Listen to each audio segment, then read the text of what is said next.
Right, me again, and cold one. Nostalgia time again. People like that type of vlog, these type of vlogs. Well, they like mine anyway. They all going back in the years, the tales and this and that. You know, and I get comments, oh, you know, tell us more. And I do a lot about the mental, North Wales Hospital, and oh, you know, the old tales and this and that. Did a recent vlog, well, my last vlog I think it was, about my tide. And tide in Wales, your grandfather is your tide, your grandmother is your nine. You've got a nine and tide. So I'll be referring to him as Tide. Andy Grant, his name was. Scouser. And a real Scouser. No messing. Absolutely, you know, absolutely no messing, but he was well respected for it. He had a lot of respect. And if you look at me, you'll see you're looking at Andy Grant. You know, I'm like his double. It's how it's been passed down. It's my mother's father on the Scouse side, you know, the Liverpudlian side. And like I say, you know, her father, and it's, you know, so if you look at me, this is what Andy Grant looked like, and with no hair, although I have to get this cut. Yeah, no messing with him. Later years, he lived in Rel, a place called Rel in North Wales, just about, well, 20-minute drive from Denbigh, where I live now, and what have you. And he was top man, head man in the old Denbigh Railway Station. You know, not just the foreman or whatever. He was I can't remember his proper title now, but he was the top dog in that. And the early years, you know, going back to when he was in Liverpool, or the Pool, he knew a lot of then high-profile people, you know, and well-known faces and what have you. I used to know a hell of a lot, but there's you forget over the years. But I'll have to look into it and ask a few questions, and you know, if you're interested. He, like I said in my last vlog, he was best mates or big mates with Vernon Sangster, which is or was Littlewoods, not Littlewoods. There's Littlewoods Pool, Vernon Pools, Vernon Sangster, and there was Vernon, Littlewoods, and Zetters. I think the three top dogs and what have you. And I did explain that he came up with the idea of Spot the Ball, whatever happened to it after his idea, but I know that he got together with Sangster, and Sangster wanted some other thing, for, you know, other than the coupon, or whether it was on the back of the football coupons, you know, because the football pools was a totally different thing to Spot the Ball. Anyway, and he came up with that idea. He first thought of player A kicks it to player B, and then there's some other players who does player B kick the ball to, and anyway, he got talking with Sangster, and he says that's a bit, you know, complicated and what have you. So, and he came up with the idea of, well, I'll tell you what then, we'll just have a photo with no ball, and you have to put an X to spot the ball, and that's, you know, it all came from there. And also my great uncle Alec, he was the chief top dog in Vernon's football pools. It was nothing to do with Spot the Ball. What he used to do, he used to oversee winning coupons. He used to have like a big, you know, on a bit of a stage or whatever, and he had his desk and everything there, and he'd have all his you know, the people and flicking through these coupons, and if they had potential winner or what have you, matches and things, I, you know, don't go into the football pools myself, but it's something to do with score draws and all this lot. They would take it to him, and he would oversee it. He would check it and say, yep, yay or nay, it was either a winner or it wasn't, and what have you. He was a real higher top dog. And like I say, Andy Grant, he knew a lot of people. Football player, Dixie Dean, some of the old, some of my more, you know, my viewers in more mature years, shall I say. And if you don't, Google him, look it up, Dixie Dean, an old football player, going back to whatever. I think he came from Birkenhead, and he played for Everton. Anyway, Andy Grant and Dixie Dean were big mates, and they copped off, in them days, like with a couple of women, girls, or what have you. And they went to some farm, and they were in some barn, in the hay, having a bit of a romp and what have you.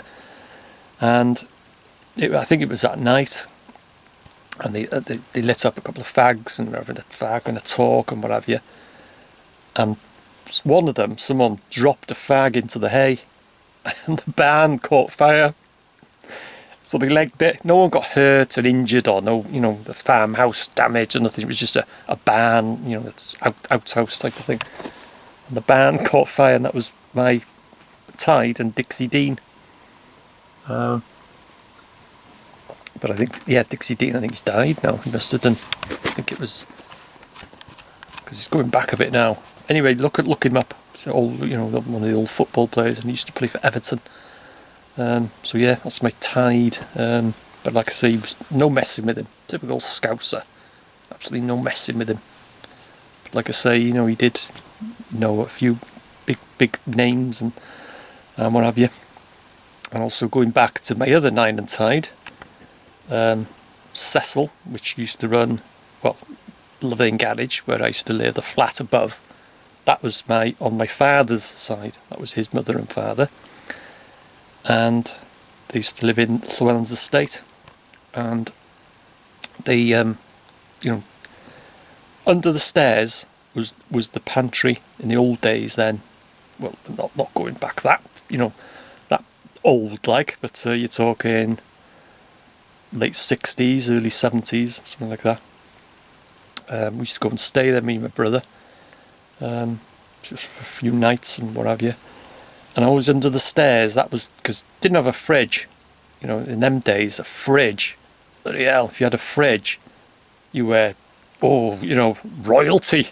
Fridge and a colour telly and things like that. So that was the fridge. And I always remember it was a little room under the stairs, and it had a slate floor. I don't know how thick it was, but it was solid slate. Of course, slate is always cooled. It's always cold. And I remember all the bacon and the meat, and the bottles of milk was all standing on the floor. And that's how they used to keep stuff cool in them days. They didn't have a fridge. And also best before and use by and all this bollocks. I remember that coming into force. I think it was mid-80s, something like that. I read it in the paper. It said, everything now is going to be labelled used by and best before and all this. In the old days, and I'm going back, I'm not, but we never used to, if you got a bottle of milk out of the fridge, the first thing you do, you'd smell it. If it smelt okay, you'd drink it. But now, it's the 22nd. It's the 20. It's the 23rd today. Avoid it like the plague. Bin it. Chuck it. And there's fuck all wrong with it. Meats, cooked meats, especially cooked meats. But I suppose, where do you draw the line? But, like I say, in them days, there was nothing. All you'd do, you'd smell it. You'd have bacon. You'd go to the, we used to have a shop called Ivor's, just up the road from us in Love Lane. And you'd say, 2 slices of bacon. You'd get this big piece of bacon and plonk it and, he'd slice it. And he'd put the fucking bacon back. You go there a week later and you say, can I have some bacon? It'd be the same piece of bacon. He'd put it there. He'd probably just smelt it. I'll do. He'll sell it, If it smelt okay, but now, fucking hell, if you had a bit of bacon, like I say, the 19th, what day is it today? It's the 19th. It's got the fucking 18th on it. Bin it. There's nothing wrong with it. Like I said, we just smell it. Just take the, and also, tell you, and that's another thing, the milk bottles, if you had one of them in your fridge, because then it was a bottle, and it had like a foil cap on it. These youngsters and everything, what the fuck's he going on about? A plastic bottle now. But it used to be a glass bottle and with a foil cap and whatever type it was, semi-skimmed, pasteurised, or full milk or whatever, it'd have a different coloured cap, you know, foil fucking cap on it. And if you had it in your fridge and it had been there for a while, you'd have all the cream all used to go to the top, and you'd see it there, oh, fucking thick. Sometimes you couldn't pour it, the milk out.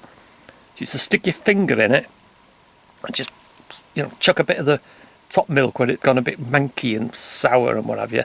You'd pour that quickly, and you'd have the rest of the milk in your bottle, and you just fucking use it. You'd drink it, put it in your tea and what have you. You know, but these days, fucking hell, you know. So yeah, you know, it's amazing difference, you know, and that's what we used to do. So yeah, anyway, hope you enjoyed this little nostalgic, if I only had half a pint, nostalgic chat. And that's another thing I can't say is regularly. I've said that before. Regularly. Regularly.